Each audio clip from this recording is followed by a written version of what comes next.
Olá, eu sou a Natália, estou como presidente da Mundo XLH. A Mundo XLH é uma associação sem fins lucrativos que foi fundada em maio de 2021 por mim e pela Rafaele, após recebermos o diagnóstico de raquitismo hipofosfatêmico ligado ao cromossomo X das nossas filhas. Uma das missões principais da Mundo XLH é trazer voz, visibilidade e suporte aos pacientes e comunidade do XLH aqui no Brasil. E por isso, convido vocês a participarem do nosso 4º episódio da Mundo XLH no podcast, com a participação da Cíntia Guinoato, para falarmos sobre saúde mental nas crianças, nos bebês. Cíntia, seja bem-vinda. Obrigada. Gostaria que você se apresentasse, Cíntia. Bom, meu nome é Cíntia Guinoato, como você já disse, né? Eu sou psicóloga, psicanalista e eu trabalho com a clínica há 15 anos. Eu comecei trabalhando com crianças, adolescentes e adultos, e aí depois de um tempo a gente vai afunilando, né? Quando eu me formei, eu trabalhei bastante tempo em CRAS e CREAS, foram 4 anos, 2 anos em Coronel Sapucaia, que é uma cidade de fronteira com o Paraguai, e 2 anos aqui em Dourados. Até que eu pudesse estruturar a minha clínica, porque o meu desejo sempre foi a clínica. E depois disso eu falei assim, agora eu vou sair do serviço público, vou ficar só com o consultório, que é o que eu gosto mesmo. Certo. E aí fui afunilando. Hoje o meu foco mesmo é os bebês, desde recém-nascidos, as crianças e os adultos, porque quando a gente atende o adulto, a gente atende a criança que existe nele. Trata ali um probleminha infantil. Exatamente. Sempre tem uma questão infantil envolvida. Então, o meu foco é a infância. Eu sou apaixonada pela infância, gosto de brincar, então a gente vai brincar bastante aqui. Que bom. Fico muito feliz pela sua presença, por você ter aceitado o nosso convite. E a pergunta inicial, Cíntia. Como tratar ou como manter uma saúde mental num bebê? É uma pergunta importante, né? A gente percebe que os bebês, eles têm muitas questões. A gente adulto tende a achar que o bebê é só um pedacinho de carne que a gente vai ensinar, a gente vai conduzir tudo e que ele vai só seguir o nosso fluxo. E não é o bebê, ele é a gente. É gente como a gente. Então, ele chora porque ele precisa de algumas coisas. E às vezes não é só a etiqueta, às vezes não é só a fralda, às vezes não é só o mamar. Então, às vezes ele está precisando de afeto, de acolhimento e de uma escuta para além dessas necessidades básicas. Certo. Então, um bebê que chora muito, um bebê que tem muita dor e que às vezes a gente não sabe que é dor, um bebê que não dorme ou que dorme demais, que não come ou que come demais. Então, a gente precisa estar atento a esses sinais, porque os bebês também têm sofrimento psíquico e a gente precisa escutá-los. E essa escuta a gente faz com o bebê junto com os pais. Certo. Porque o bebê, não é separado dos pais, né? É depois que a gente se separa. Enquanto o bebê, não. Essa parte é triste. É verdade. Quando a gente fala de saúde mental, Cíntia, como que a gente consegue conduzir a saúde mental, ou manter uma saúde mental com qualidade numa rotina atípica, numa rotina onde, quando a gente olha um pouquinho em volta, a gente encontra pouquíssimos indivíduos parecidos, né? E a minha pergunta é direcionada nesse sentido, porque o raquitismo hipofosfatêmico ligado ao cromossomo X é uma doença rara, crônica e ela é progressiva, ou seja, sem um acompanhamento, ela tende a piorar. E por ser uma doença multissistêmica, a gente tem que ter contato, tem que ter um acompanhamento com vários profissionais. E, além disso, por ser uma doença rara também, requer uma medicação de altíssimo custo. E que hoje está disponível para pacientes até 17 anos na rede pública, aqui no Brasil, porém, para pacientes acima dessa idade, não é fornecido. E esse fornecimento entrou recentemente, em 2023, começou a ser fornecido pelo SUS. Então, antes, precisava, para ter acesso à medicação, a gente entrava com uma ação judicial solicitando à União esse fornecimento. Como que eu consigo manter com qualidade a saúde mental da minha filha de 10 anos, tendo que passar por essa rotina atípica. Quando ela olha para os amigos da escola, para os coleguinhas da escola, não vem os coleguinhas indo para terapias constantemente, indo para fisioterapias, indo em consultas constantes com os médicos, tendo que viajar, tendo que ir em laboratório para retirar sangue, para coletar material, para fazer exames. Como que eu consigo manter isso? Manter a saúde mental, isso acho que é uma palavra meio difícil, né? Porque a saúde mental, ela está relacionada a, de fato, esse certo estado de bem-estar, né? Que a gente espera ter o tempo todo. Certo. Aquele estado de nirvana, naquela homeostase, tá tudo bem, tá tudo ok. E a saúde mental é um pouco disso, né? Certo. É a gente aprender a lidar com as nossas frustrações, com os estresses do dia a dia, de uma forma mais tranquila. Mas ela plena, ela não existe. Nós somos seres humanos, né? Então a gente tem altos e baixos o tempo todo, tendo uma doença rara ou não. Então eu particularmente penso assim que as crianças elas são um pouco do nosso reflexo. Certo. E desde quando elas nascem a gente vai colocando algumas marcas nelas, né? As palavras que a gente vai dizendo, a forma com que a gente vai trabalhando com elas e ensinando e educando, vão construindo a personalidade delas e a forma com que elas vão lidar com as frustrações no mundo. Sim. Então, isso não é uma coisa assim, eu descobri a doença, como é que eu vou fazer agora? Eu acho que é uma coisa que vem construída desde sempre, né? E aí, quando você descobre a doença, aí sim vem a verdade. A gente sempre tem que dizer a verdade às crianças. Concordo. Então, aquela coisa de, criança, eu vou falar que não é a doença rara, é uma outra coisa e que o remedinho é para dor de garganta, não é para síndrome.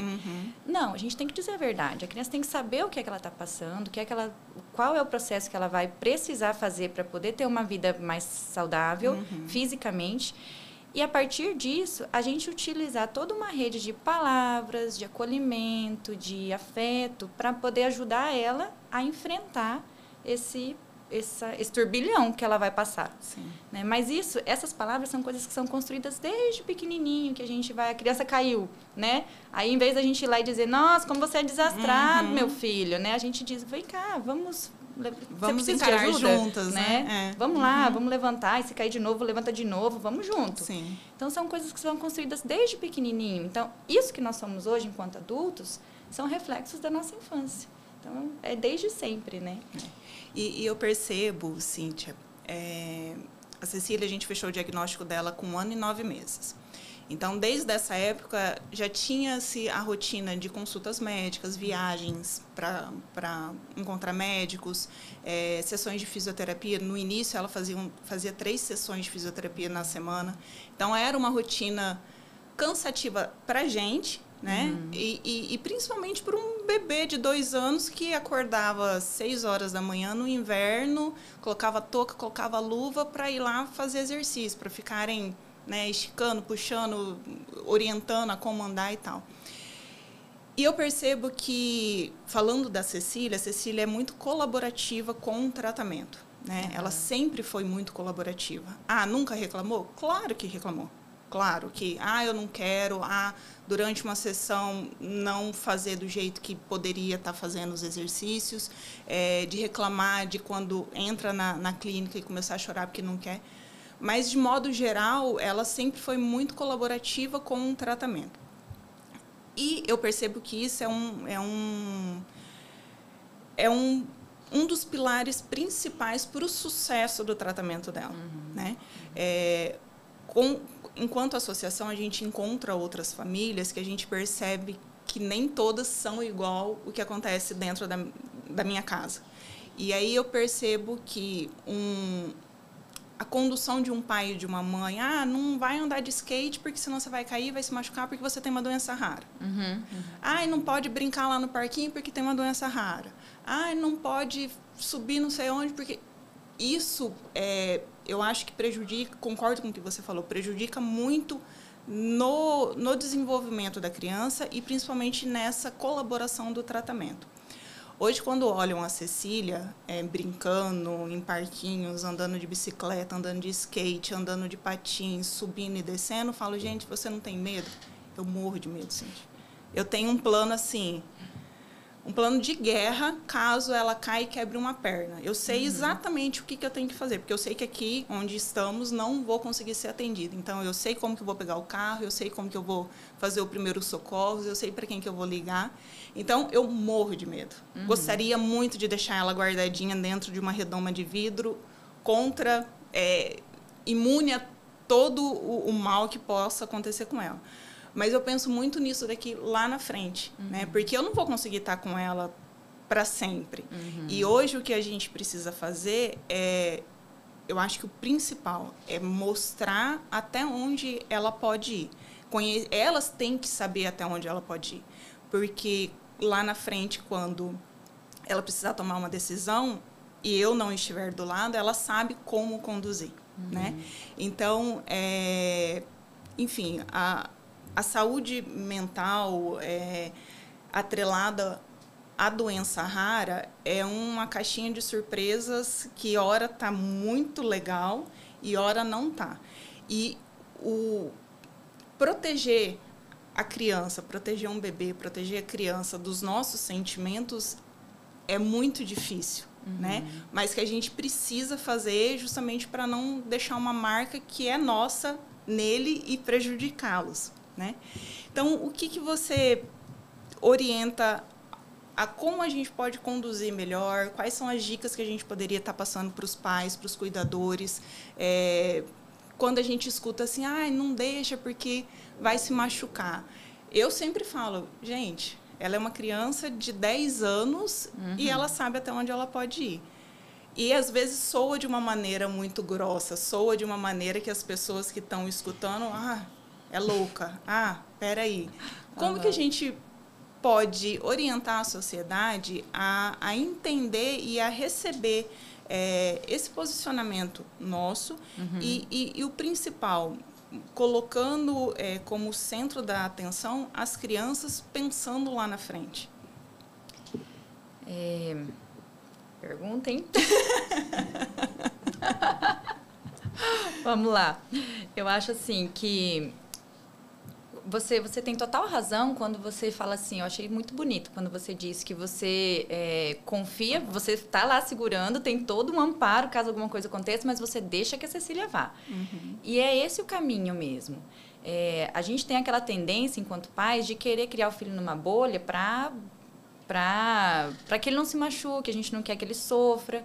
Mas a frustração, é justamente o machucado que faz com que ele possa aprender as situações da vida e aí sim ter uma saúde mental legal. Porque frustração a gente vai ter o tempo todo, né? A gente vive, a gente está vivo, né? Exatamente. Infelizmente, né? E a única coisa que a gente hoje em dia, a gente vive uma rotina tão frenética, tão cheia de coisas, de horário, e a gente cobra isso das crianças o tempo todo. Tire nota alta, tira menos de 8, você vai ficar de castigo. Se for correr, seja excelente. Melhor em tudo, né? Melhor em tudo. Natação, balé, judô. Vamos botar essas crianças para fazer um monte de coisa. E onde que está ficando a infância? Onde que está ficando a parte do brincar? Onde que está ficando a parte de ir escorregar no escorregador, de um pega-pega, de um esconde-esconde no parquinho com os amigos? Isso vai estar se perdendo por conta de uma tentativa de criar filhos excelentes. Sim. E aí, isso para crianças típicas e atípicas. Sim. Né? Então, quando você diz... A gente está numa comunidade muito rápida, imediatista, né? Imediatista, exato. Eu estava até conversando esses dias com uns amigos que a gente falava... Eu esperava, uns 5 anos atrás, a semana que vem para ver o próximo episódio do seriado que eu estava assistindo. Hoje eu maratono 5, 10, 8, 10 episódios num final de semana, porque eu não consigo esperar consumir esse conteúdo aos poucos. E fazendo um paralelo para a nossa vida, pós-pandemia, que parece que depois da pandemia o negócio acelerou imensamente, tudo é urgente, tudo é para ontem. E realmente a gente acaba direcionando as crianças, cobrando as crianças nessa mesma maneira. Colocando no judô, colocando na natação, colocando no balé, colocando... E tem que fazer. E tem hora que não é. Né? A cultura da alta performance, Exato. Né? Então, a gente vai criando os filhos para que eles tenham alta performance quando eles forem adultos. Mas e aquele contato de almoçar junto, né? De poder brincar na hora do almoço, deixar ele brincar com a comida. Não fazer nada do lado. Não fazer nada do lado. Ler um livro. Que hoje em dia é tão raro a gente ver um pai e uma mãe lendo um livro para um filho, sim, lendo de fato, parado ali e falar, estando, vamos né, curtir presente. Essa história, né? Porque às vezes a gente está lendo, mas a gente está pensando que a gente tem que fazer daqui 5 minutos. Exato. Então, lê rapidinho, nananã. E a gente não tem mais tempo para os nossos filhos. E é isso que é aí que a gente vai perdendo aquele fio que conduz a gente para a criação deles, para o afeto com eles, para a ligação com eles. Então, a gente está perdendo isso por conta dessa alta performance. Exato. Então, assim, eu achei muito bonito quando você disse que você segura lá a coisa da mãe, que eu sei como é, porque eu também sou mãe, né? De, ai, meu Deus, não vai, né? Porque vai se machucar. Você segura isso e fala, vai. Você, tudo bem, tem uma doença rara, mas vai. Exato. E ela sabe os limites dela porque você ensinou isso para ela. Então, por isso que eu digo, dizer a verdade para as crianças...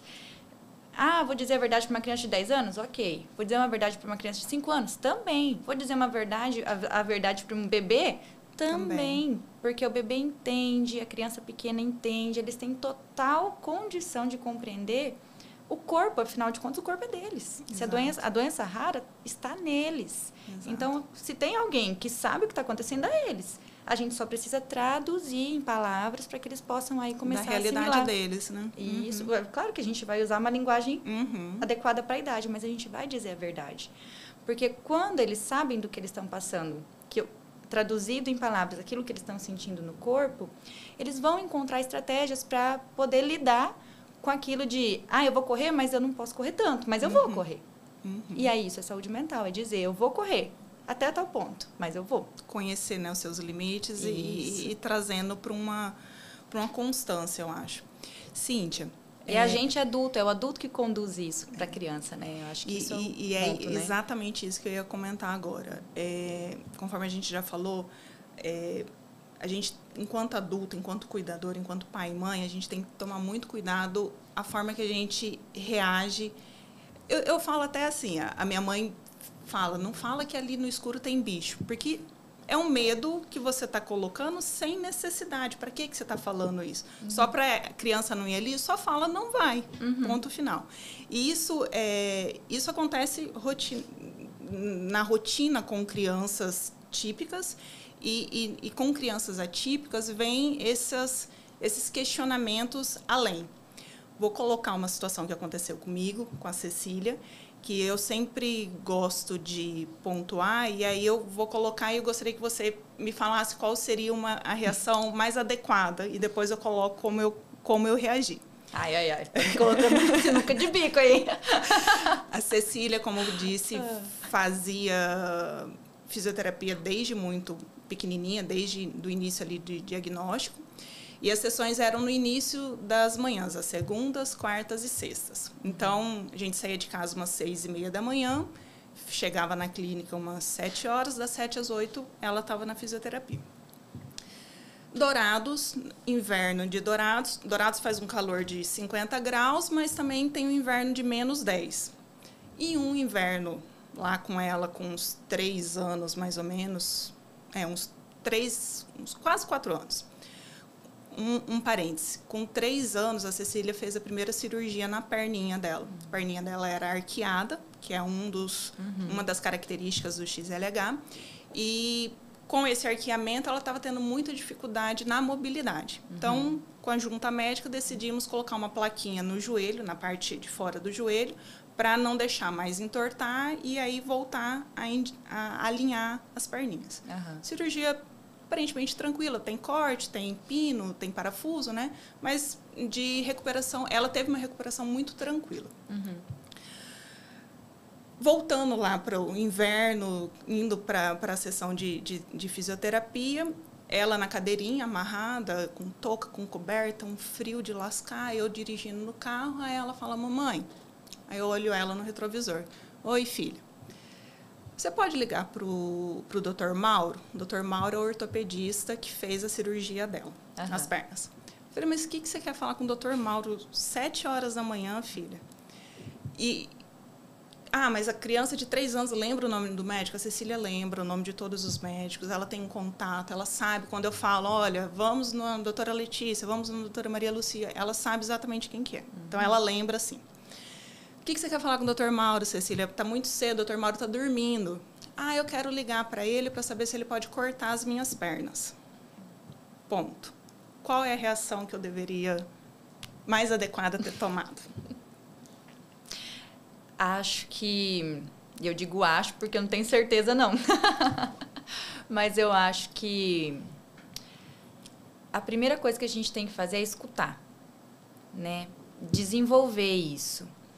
Por exemplo, eu quero que ele corte as minhas pernas. E aí você perguntar, né? Mas cortar as pernas, o que é cortar as pernas para você? Porque para uma criança de 3 anos, ela está em plena fantasia. Uhum. Então, cortar as pernas pode ser outra coisa que não aquilo de fato que a gente entende que é cortar as pernas. Então, primeiro você tentar entender o que é isso que ela está querendo dizer. Será que é cortar mesmo, tirar fora? Ou será que ela estava pedindo uma ajuda, porque às vezes ela estava com alguma dor e aí ela sabia que ele era o médico que fez a cirurgia para poder tentar passar essa dor? Uhum. Tentar entender. Eu acho que a gente precisa escutar as crianças. Porque a gente tem essa tendência, depois que a gente cresce, depois que a gente vira adulta, a gente tem essa tendência de tudo é muito realidade. Então, a gente entende cortar as pernas como, ela quer arrancar a perna fora, e aí a gente fica enlouquecido mesmo. Mas a gente esquece que a criança ela é pura fantasia, principalmente nessa idade que a Cecília estava, 3 anos, 2, 3, 4 anos, a fantasia está assim, bombando na cabecinha delas. Então, às vezes, ela queria outra coisa, não necessariamente tirar as pernas fora. E é exatamente isso. A condução foi questionando por que ela queria. E ela falou que ela estava muito cansada de ir para a fisioterapia, que ela estava cansada porque ela estava sentindo dor. Ela não falava sentindo dor, mas ela passava a mão nas pernas, né, demonstrando que incomodava, tinha um incômodo. E, gente, eu coração entalou, segurei para não chorar na frente, porque realmente, para mim, estava uma rotina cansativa do acordar cedo, do levar, dos marcado, agendado, né, do ter que mexer na minha vida profissional para adequar essa realidade, essa rotina nova com a Cecília.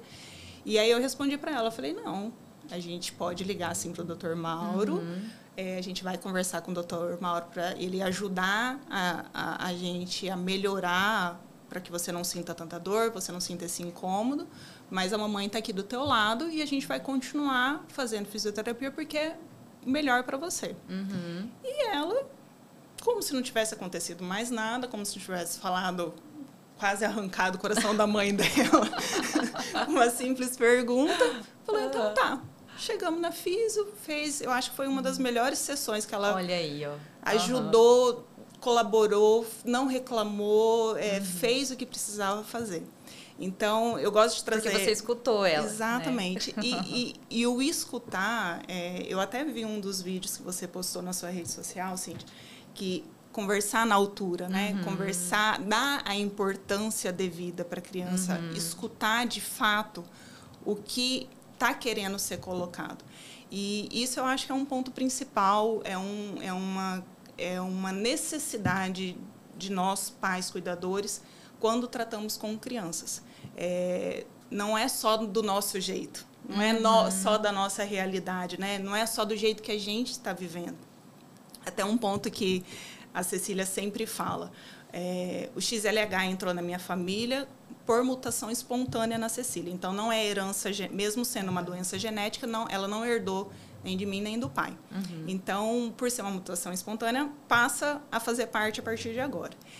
E nessa rotina de associação, ela participa, ela acompanha, né, essa minha rotina de conversar com outras famílias, de resolver parte burocrática da associação, ela sempre é muito categórica. Quem tem XLH aqui nessa casa sou eu, não é você. Então, eu preciso participar, sim, eu preciso dar a minha opinião, é eu que sei como é ter XLH. E, de fato, é ela que sabe. Eu não sei como é ter a dor de ter o XLH. E a dor, eu falo, não dor... A dor física mesmo, né? A limitação, o acordar e sentir uma rigidez muscular e sentir uma dificuldade de entrar num carro, de subir uma escada. Eu não sei como é. Eu vejo ela. Eu não sei como que é essa intensidade de dor. Então, o escutar a criança é necessário. O escutar escutar de fato, né? Escutar nos detalhes. E, às vezes, é o que você falou. Ela não vai falar, olha, estou com dor. É uma birra, é uma reação diante de uma situação que nunca aconteceu e ela reage de uma maneira inesperada. Então, a gente precisa estar muito atenta, né, Cíntia? Exatamente. A criança a gente precisa traduzir. Né? É um exercício de tradução diário. Né? As crianças maiores, criança Cecília, agora ela está com 10 anos, então ela já se posiciona, como você disse. Né? Então, já é um outro funcionamento. Mas a criança pequenininha é um exercício de tradução mesmo. É a mesma coisa que a gente pegar um texto e ir lá traduzir palavra por palavra, e às vezes você não encontra a tradução. Encaixa o negócio. Você tem que achar um sinônimo que encaixe ali. E a criança é assim. No consultório, por exemplo, quando eu vou atender as crianças, elas brincam. Então, eu sempre falo para os pais, seu filho vai vir aqui, vai brincar. Ele não vai vir aqui falar que ele tem um problema tal, porque isso é coisa de adulto. Ele vai vir brincar. E é na brincadeira, o brincar da criança, que a gente vai traduzindo. Porque ela brinca da realidade psíquica dela. Né? Aquilo que ela está brincando diz daquilo que ela está sentindo interiormente. Então, a gente vai manejar os bonecos, a gente vai manejar o brincar, traduzindo o que é que ela está sentindo. Então, esse exercício de escuta é a gente pegar a entrelinha mesmo, sabe? Do que está sendo dito. E esquecer que a gente é adulto e essa coisa da realidade nua e crua e tentar fantasiar junto com a criança para aí poder entender o que é que ela está querendo dizer de verdade. E com o bebê é a mesma coisa, porque o bebê, às vezes, ele está chorando muito, ou às vezes ele está mamando por horas e horas. E será que está mamando mesmo 1 hora no peito? Né? O que é isso? Que apego é esse? Então, a gente vai traduzindo. Né? Bom, Cíntia, essa escuta necessária das crianças que a gente precisa ter, o trazer a realidade, né? Sem esconder, sem deixar a criança fora do que está acontecendo, né? Dessa realidade de uma doença rara, dessa realidade de uma rotina atípica. Além disso, o que mais você julga ser necessário e importante para o bom desenvolvimento aí dos bebês e das crianças? Eu acho que a gente precisa, primeiro, entender que eles não são robôs, né? Porque quando a gente engravida, e eu digo agora, vou falar do lugar de mãe, né? Quando a gente engravida, a gente tem um filho ideal, né? A gente vai conversando com aquele bebê na barriga e a gente tem promessas e promessas e promessas que a gente cria para essa criança. Eu quero que ele seja isso, quero que seja aquilo, né? E a gente idealiza um bebê. E a gente quer que ele seja aquilo. Mas aí, a primeira ferida narcísica que a gente tem é a hora que ele nasce. Porque ele nasce e escancara na nossa cara que a gente não tem controle de nada. Então, eu acho que a primeira coisa que a gente tem que pensar é que a gente não tem controle sobre os nossos filhos. A gente tem uma função muito importante que é, sim, a da educação. Porque a criança ela é pulsional. Nós somos pulsionais. O ser humano é pulsional. O que quer dizer isso? Quer dizer que a gente quer satisfação o tempo todo. Né? A gente quer estar com a saúde mental em dia o tempo todo. Sim. Então, a gente vai. Eu quero estar bem, quero estar bem, quero estar bem. E a criança é a mesma coisa. Só que nós, adultos, já temos uma certa noção de que não dá para estar bem o tempo todo. Né? A criança ainda não. Então, ela quer satisfação. Eu quero comer agora, eu quero brincar agora, eu quero ir no banheiro agora. É tudo agora, né? Pega uma criança de 2 anos, né? É tudo agora. Então, eu acho que a gente tem uma função que é muito importante, que é a da educação, que é a gente conduzir algumas coisas. Mas conduzir não significa a gente criar robôs. Então, a gente tem que saber que eles são gente. E que eles têm desejos, e que eles têm vontades próprias, e que se eles batem o pé, às vezes não é birra, às vezes é só querer mostrar pra gente que eles são gente também. Sim. Né? E que eles tem sentimento, tem forma de ver a vida, tem tudo isso. Então, eu acho que a questão é a gente poder olhar para os nossos filhos como uma pessoa tanto quanto a gente. E aí, nós vamos deixar de querer tanto controle e querer que eles tenham altas performances, para poder olhar e falar assim, não, tá bom, meu filho, vamos só deitar aqui hoje e ficar de boa, ou vamos, né, pro parquinho brincar, vamos fazer qualquer coisa que não seja de alta performance. É isso que você quer, meu filho? Então vamos fazer. Vamos ser criança, né, vamos Cíntia? ser criança, Vamos deixar as crianças serem crianças, porque acho, né, que é isso que está faltando hoje em dia, né? Eu concordo contigo, e essa minha rotina há quase um pouco mais de 8 anos aí, com rotina típica, né, com a presença do XLH, você falando isso, parece que eu estou me vendo assim de fora, vendo esses 8 anos, né, de diagnóstico. Essa preocupação de querer que seja melhor, essa preocupação de querer que a Cecília não sofra lá na frente, essa preocupação de querer que a Cecília seja a melhor aluna, aluna de destaque, o profissional de destaque, que ela não tenha dificuldades, que ela não tenha medo, que ela não sofra bullying, que ela continue tratamento, que a partir do momento que ela ter a maioridade, que ela responder por ela, que ela continue tendo essa rotina que ela está tendo enquanto criança, para ter essa qualidade de vida. Então, todos esses anseios que a gente tem, mais uma vez, a gente tem que deixar guardadinho aqui dentro para não marcar nela, para que eu não marque ela e isso prejudique no andamento, né, da vida adulta e tudo mais.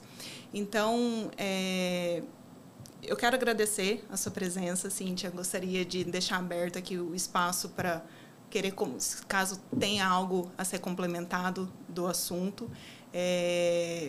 Eu julgo, a gente vem de uma geração que a gente não escutava muito sobre saúde mental, né? E hoje a gente percebendo o quanto é um ponto que deveria ser obrigatório para todo mundo entender e dar a importância devida, porque a gente percebe com essa rotina, esse mundo acelerado que a gente vive, se a cabeça não tiver plena, e plena que eu falo, lógico, vai ter dias bons e dias ruins, mas você entender que quando houverem dias ruins, você tá certo também, não é ruim, você pode chorar, você pode colocar sua dor para fora, você pode reclamar de uma situação que está te incomodando, mas o errado passa a ser você se agarrar só a essa parte negativa do negócio, né? Então, gostaria de abrir o espaço, caso você queira dar mais alguma dica para os pais, cuidadores. Eu gostaria que você colocasse, de modo resumido, a importância desde a barriga, o quanto isso é necessário e o quanto isso é importante, porque lá na fase adulta, lá na frente, a gente vai perceber.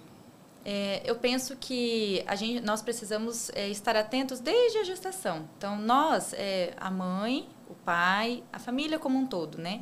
Os irmãos, se já tiverem irmãos. Então, a gente ter esse contato desde a barriga, conversar, explicar as situações. O seu parto vai ser um parto normal, o seu parto vai ser um parto cesárea. A gente tem essa tendência a achar que o bebê não entende, mas ele entende tudo.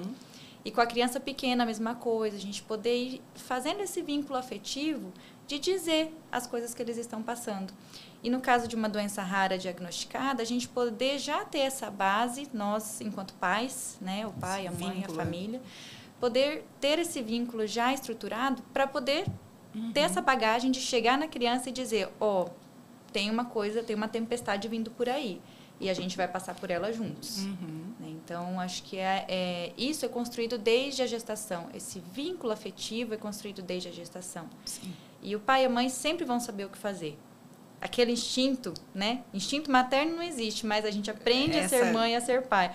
Mas aquela construção, a gente sempre vai saber o que fazer. Pai e mãe sempre sabem o que fazer. Sim. E a gente vai conduzir isso com a criança ao longo do tempo para que ela possa, quando chegar um momento de dificuldade, seja uma doença rara ou alguma outra situação, que ela possa aprender a lidar com essa frustração. Porque as frustrações fazem parte da vida. Infelizmente, gente. Cíntia, quero te agradecer a participação, conteúdo incrível. Mais uma vez, a importância da saúde mental, não só na fase adulta, que normalmente é o que a gente escuta, mas desde a barriga, desde os primeiros passos, né, desde dos primeiros meses das crianças. E criando, em resumo, criando esse vínculo facilita toda uma rotina, né? Tendo esse vínculo, a gente consegue trazer uma realidade sem ser escondida, sem limitar de informação, trazer o que precisa ser levado para a criança, para que haja essa participação. E falando de doença rara, falando do raquitismo, do XLH, que tenha uma cumplicidade entre paciente e cuidadores, mãe, pais, cuidadores de modo geral, com o tratamento necessário. Obrigada mais uma vez. Gostaria de convidá-los a nos seguir nas redes sociais, no Instagram, Facebook, Spotify e YouTube, @MundoXLH, e a seguir a Cíntia também nas redes sociais, Cíntia Guinoato. Obrigada. Obrigada.